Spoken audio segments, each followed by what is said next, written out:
सभी श्रोताओं को नमस्कार। मैं डॉक्टर विद्या भास्कर मिश्र सम्मानित श्रोताओं और दर्शकों के मांग पर पंडित धरीक्षण मिश्र द्वारा भोजपुरी में रचित सरस्वती वंदना प्रस्तुत करने जा रहा हूँ, जो इस प्रकार है।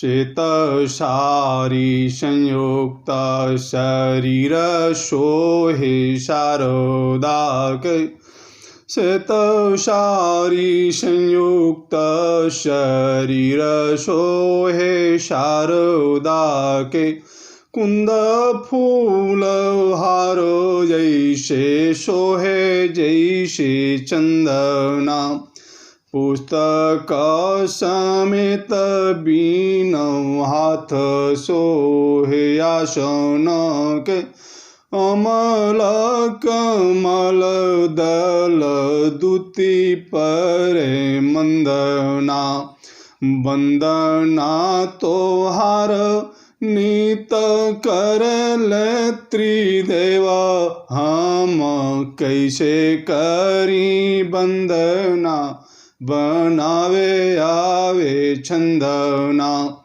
वंदना कैल बाकी वंदना करबी हम, वंदना कैल बाकी वंदना करबी हम, वंदना करबी जबले सुनबो न वंदना, वंदना करबी जबले सुनबो न वंदना।